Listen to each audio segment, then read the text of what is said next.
Good evening, I'm Brendan Miller. Thanks for joining us. A pair of motorists have been charged after a collision that occurred on Highway 61 near Loch Lomond. Thunder Bay OPP were dispatched to the scene around 7 p.m. on the 30th of January.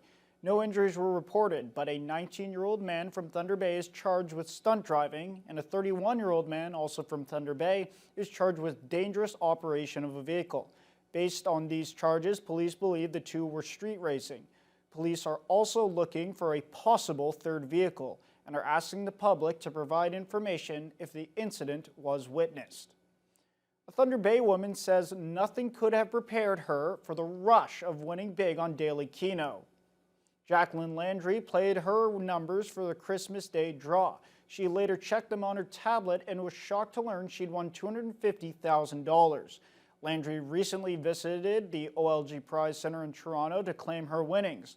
She says it was an emotional moment filled with excitement and happy tears. Landry plans to pay some bills, buy a new vehicle, and treat herself. The winning ticket was purchased at the Husky Gas Bar on Alloy Drive. The economic impact of Indigenous people and businesses in Thunder Bay is over $1.5 billion, according to a study done by the CEDC. It was in collaboration with Fort William First Nation, the Anishinaabe Business Professional Association, and the Anishinaabe ASCII Development Fund. The results were presented at the Prosperity Northwest event at the Valhalla Hotel. Indigenous Community Engagement President Michael Fox says the study aims to shift the narrative about the impact Indigenous people and businesses have in the city and surrounding communities. He adds that the data can be used in decision-making for initiatives in business development, employment, education, and training.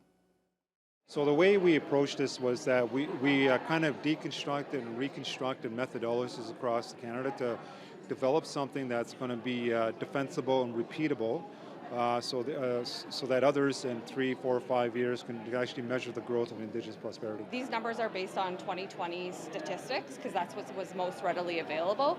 These numbers are likely already bigger and will continue to grow based on what we're seeing in terms of the trends happening in our community. The head of the Ontario Federation of Labour is in Thunder Bay, giving the group's support to local NDP candidates in the upcoming provincial election. Laura Walton was at the Vosgeois campaign office today talking with the current MPP of Thunder Bay Superior North about her campaign. Walton spoke about why the OFL is supporting the NDP rather than the Liberals.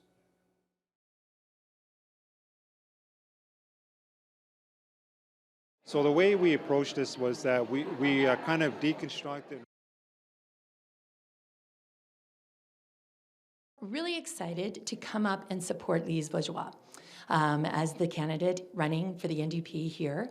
Lise has been a fierce advocate, not just for workers, but also for people living with disabilities. And when we have voices like that doing that important work, it's important that we as workers are getting out and really supporting those candidates to bring them back to Queen's Park to continue that amazing work. Walton will join campaign teams to connect with the community, hear from workers, and discuss the urgent need to elect a pro-worker government tomorrow afternoon. Walton will visit with Judith Monteith-Farrell at her campaign office. The Knights of Columbus hosted their annual free throw competition this week at St. Ignatius High School. The wholesome event gave students the chance to practice their shots in a fun, competitive environment. Vasilios Bellos reports. The Knights of Columbus continued a more than 50-year-old tradition. Since 1972, the Knights have been hosting an annual free throw competition, with a local installment happening this year at St. Ignatius High School. Boys and girls between the ages of 9 and 14 get to compete, each taking 25 free throws to find a winner. We get the kids to come here and they enjoy it. It's a good day for them. Bruce Sutton with the Knights of Columbus calls this event a highlight for his organization every year, especially knowing how much fun the students have. It's a way to encourage athleticism, healthy competition, get the kids out, have some fun, and of course it's a little exposure for the Knights of Columbus as well. The students, of course, got a little competitive, but first and foremost, we're happy to have fun with their friends. That includes Owen Kitchikisik, who knocked down an impressive 12 free throws. He had some advice for anyone who might be participating for the first time. Practice, lots of practice and takes time. Don't be worried. Don't be nervous. I get it all right. Could have done better. I missed a few shots, but yeah. My job as district deputy is to send the winners off to the regional chair, and he will look at the scores here versus scores in other parts of the region and determine, if there's a regional winner. Vasilios Ballos, TBT News. A Chinese New Year's event was hosted Saturday night at the Da Vinci Center. Around 200 residents celebrated the Year of the Snake with a cultural show, prizes, and authentic Chinese food. One of the highlights of the event was a performance of the Lion Dance. It's a traditional Chinese dance signifying prosperity in the new year. Event organizer Peng Yu says the celebration is meant to bring positive energy to the community. At this big community event, we've been doing this for over 40 years, called Chinese New Year celebration. This year's Year of the Snake actually started on January 29th. We'll celebrate here, just we keep a tradition going. That's why we are part of a community. We like people, we share our culture, and also we like people coming together to celebrate, bring good energy. That's what Thunder Bay about. That's why we keep doing that.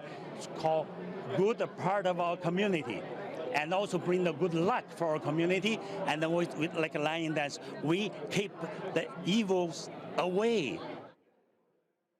The event won't be the last of the celebrations, as the Chinese New Year usually lasts for about 2 weeks. A popular First Nations actor is looking to bring his film school to remote First Nations communities. Adam Beach, known for Smoke Signals and Dance Me Outside, has been looking at ways to bring his program to Indigenous youth across the country. During a visit to the Poplar Hill First Nation, Beach announced his intention to create a new film school for northern Indigenous communities next year. It builds off the Adam Beach Film Institute, which closed during COVID.